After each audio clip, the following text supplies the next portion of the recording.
Ajahn, would you like to say something? I'd like to understand this moment. Okay. It's the aswa right now. Each word of the Buddha is so very subtle, because if there's no understanding of the subtlety of whatever is there can never be the letting go. What is there which is so very deep? Just want to know this or that, or want to have less and less akusala and so on. But what about the very subtle reality that has to be eradicated too? Anyone who would like to have no anger, irritation at all, does that person understand the condition for it to arise? In order not to have it, there must be the eradication of condition for it to arise. That's why if you don't understand the subtle reality that has to be eradicated yet, how can it be eradicated? Is that true? Just consider what is said with is true or not, in order to have more and more understanding of the truth. I'm sure that Kun Greg have heard about the four asava. So what are the others? Not just avijjasava, which is there now, unknown, to be known. Clinging to sensual pleasure and clinging to self-view and clinging to views and opinions. Is it there as asava right now?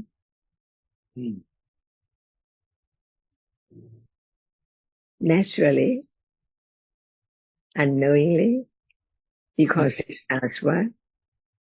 It's always I, even now, talking, seeing, hearing, thinking, anytime, right? It's there, unknown, but it's there all the time. And what about the other? There are four asavas, is that right? Real life, natural life, we are talking about the truth of life. What are there as ignorance and all kinds of akusala, one by one, to know the different degrees that is there in the day, in life, years and years ago, and continue on by conditions. So it's time to understand what Buddha said is not in the book, but it's there right now, any moment. So now, are there asavas? Yeah. What are they? Ignorance, attachment to sensuality, and attachment to self-view, and attachment to opinions and beliefs. I think the last one is attachment to becoming, rebirth, and further existence. Oh, what about now? Becoming now see, becoming now here. Bhavāsava, whatever is there, is I, by way of Bhavāsava, existence, becoming. See?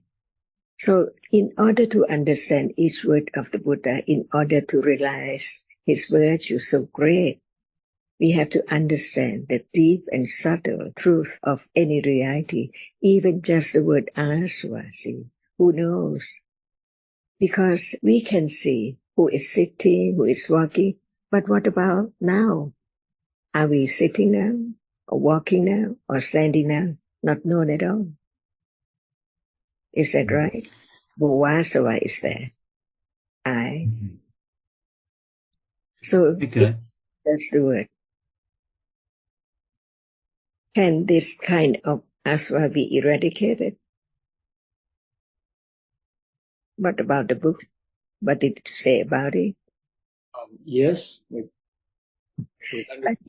Just the word, see, there must be the understanding whether it's there or not. As long as it's there, how can there be no one or clinging to being? And it's different from wrong view, see. It just cling to being right now. It's not wrong view about it. But it's there already. Unknown already, all the time. That's why I think that when there is the understanding of reality, one begins to see Buddha as his Buddha. The one who understands the teachings, that one sees me. So do we see the virtues of the Buddha as the Samma Sambuddho? Not just like someone who talk about the truth, just talk about the truth, but realizing the truth. So deep, much more than anyone else in the universe. Universes too, not only one. That's why we learn to understand that no one at all, just hearing. And what is that? Understanding is a reality. And no time for it to let go. Because at moment, the understanding is that it let go of the wrong understanding, little by little. And right understanding knows that we are learning about what is there in truth here, so close, not just think about it. So now, even asva, the four asva, can be known, right? That is there as long as right understanding is not on the stage of realizing the truth. It's there. And different degrees of the realization of the truth too, from one moment to another moment, until it is the moment of enlightenment of reality. By then, Diddhasava and Avijjasava of that degree which arises with Diddhasava never arise again. So miraculous. That which has been eradicated from life to life, eons and eons, cannot arise again. So what is meant by understanding what Buddha taught, what Buddha said, little by little, until the moment of realizing the truth of what we have learned, stage by stage.